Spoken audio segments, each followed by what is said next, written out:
नमस्कार, Haryana at 9 PM news channel में आप सभी का स्वागत है। आइए आपको कराते हैं खबरों से अपडेट। परचून की दुकान के बाहर बेच रहा था शराब, पुलिस ने किया गिरफ्तार। खांडा गांव में एक युवक को पुलिस ने परचून की दुकान के बाहर अवैध रूप से शराब बेचने के आरोप में गिरफ्तार किया है। आरोपी की पहचान खांडा निवासी मोनू के रूप में हुई है। आरोपी के कब्जे से 11 बोतल शराब की बोतल बरामद हुई हैं। आरोपी के खिलाफ एक्साइज एक्ट के तहत मामला दर्ज कर लिया गया है।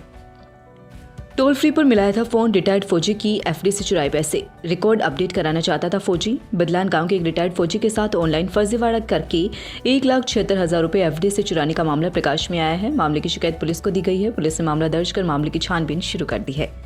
पीड़ित सत्यपाल ने बताया कि उन्हें आर्मी पेंशन कार्ड को अपडेट करने के लिए कहा गया है।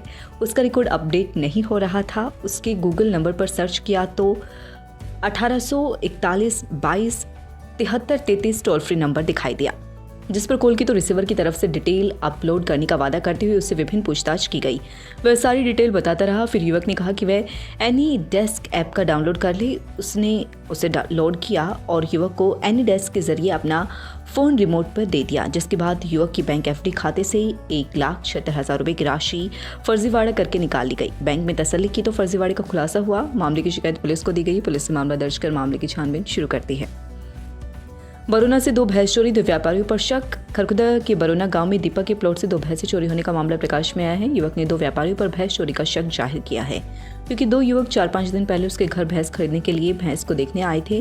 दीपक ने बताया कि जब वे रोजाना की तरफ सुबह करीब 5 बजे प्लाट में गए तो उसकी भैंस चोरी मिली। आशंका जताई जा रही है कि करीब 1-2 बजे यह चोरी हुई है। दीपक ने पुलिस को बताया कि 4-5 दिन पहले नाविद व नसीम घर आए थे और भैंस देखकर कह रहे थे कि अपनी भैंस बेच लो, लेकिन उन्होंने मना कर दिया था। व्यापारियों ने दीपक को कहा था कि बेच लो, नहीं तो बाद में पछताओगे। उनका नंबर भी युवक के पास है। उन्हीं 2 युवकों पर उनको शक है। पुलिस ने फिलहाल मामला दर्ज कर छानबीन शुरू कर दी है। फैक्ट्री से हजारों के सामान की चोरी, मामला दर्ज। रास्ते में पड़ा मिला सामान। फिरोजपुर बांगर गांव में स्थित एक फैक्ट्री से गेट का ताला तोड़कर हजारों रुपए का सामान व सीसीटीवी डीवीआर चोरी होने का मामला प्रकाश में आया है। पुलिस ने फैक्ट्री संचालक के बयान पर मामला दर्ज कर मामले की छानबीन शुरू कर दी है।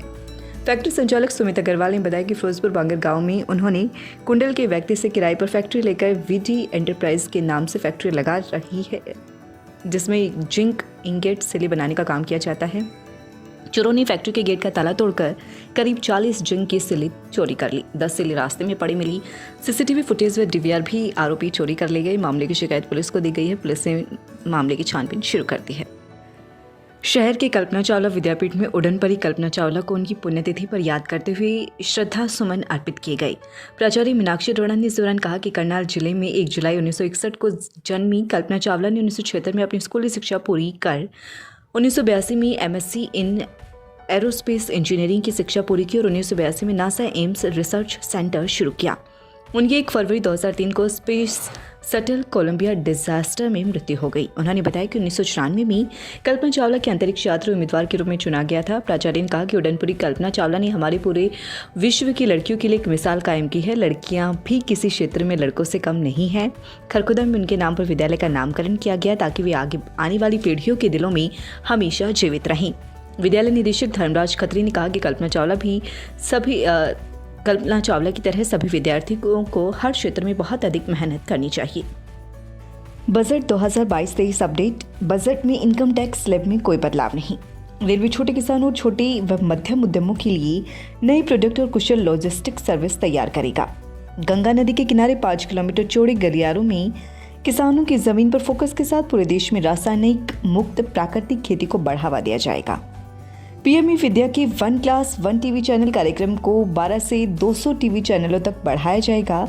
यह सभी राज्यों को कक्षा 1 से 12 तक क्षेत्रीय भाषाओं में सप्लीमेंट्री शिक्षा प्रदान करने में सक्षम बनाएगा। हमारी सरकार ने लाभ प्रदान करने के लिए महिला और बाल विकास मंत्रालय की मिशन शक्ति, मिशन वात्सल्य, सक्षम आंगनबाड़ी और पोषण 2.0 जैसी योजनाओं को व्यापक स्वरूप से नया रूप दिया है। नागरिकों की सुविधा बढ़ाने के लिए 2022-23 में ई पासपोर्ट जारी किया जाएगा। 2022 में 5G स्पेक्ट्रम की नीलामी। निजी क्षेत्र द्वारा 5G मोबाइल सेवाओं को शुरू करने के लिए 2022 में स्पेक्ट्रम की नीलामी की जाएगी। PLI स्कीम के तहत 5G इकोसिस्टम लॉन्च करने के लिए डिजाइन आधारित मैन्युफैक्चरिंग योजना शुरू की जाएगी, ताकि ग्रामीण और दूर दराज के क्षेत्रों में सस्ती दरों पर ब्रांडेड और मोबाइल कम्युनिकेशन सुनिश्चित की जा सके। 2022-23 में केंद्र सरकार का प्रभावी पूंजीगत व्यय 10.68 लाख करोड़ रुपए का अनुमान है। जीडीपी का लगभग 4.1%। निर्मला सीतारमण। आपातकालीन क्रेडिट लाइन गारंटी योजना को मार्च 2023 तक बढ़ाया जाएगा। गारंटी कवर को 50,000 करोड़ रुपए से बढ़ाकर कुल 5 लाख करोड़ रुपए किया जाएगा। 2022-23 में 60 किलोमीटर लंबे 8 रोपवे प्रोजेक्ट के लिए कॉन्ट्रैक्ट दिए जाएंगे। फसल का मूल्यांकन करने, भूमि अभिलेखों के डिजिटलीकरण, कीटनाशकों और पोषक तत्वों के छिड़काव के लिए किसान ड्रोन के उपयोग को बढ़ावा दिया जाएगा। भुगतान में देरी को कम करने के लिए एक ऑनलाइन बिल प्रणाली शुरू की जाएगी और इसका उपयोग सभी केंद्रीय मंत्रालय करेंगे। एनिमेशन, विजुअल इफेक्ट्स, गेमिंग और कॉमिक्स सेक्टर में युवाओं को रोजगार देने की अपार संभावनाएं। सभी हितधारकों के साथ एक AVGC प्रमोशन टास्क फोर्स का गठन किया जाएगा। यह हमारी बाजार और वैश्विक मांग के लिए घरेलू क्षमता का निर्माण करेगी।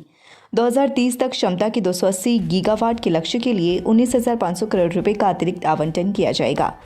ब्लॉकचेन और अन्य तकनीकों का इस्तेमाल करके डिजिटल करेंसी शुरू की जाएगी। RBI 2022 से इसे जारी करेगा। राज्य सरकार के कर्मचारियों के सामाजिक सुरक्षा लाभों में मदद करने के लिए और उन्हें केंद्र सरकार के कर्मचारियों के बराबर लाने के लिए केंद्र और राज्य सरकार के कर्मचारियों की कर कटौती की सीमा 10% से बढ़ाकर 14% की जाएगी। वर्ष 2022-23 में ग्रामीण और शहरी क्षेत्रों में PM आवास योजना के तहत 80 लाख घरों के निर्माण को पूरा करने के लिए 48,000 करोड़ रुपए आवंटित किए गए हैं।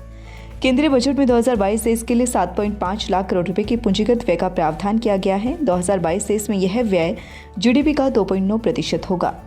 डिजिटल रुपया जारी करेगी RBI। बजट 2022 वर्चुअल करेंसी से कमाई पर लगेगा 30% तक टैक्स। वित्त मंत्री। ई-पासपोर्ट में लगा होगा चिप।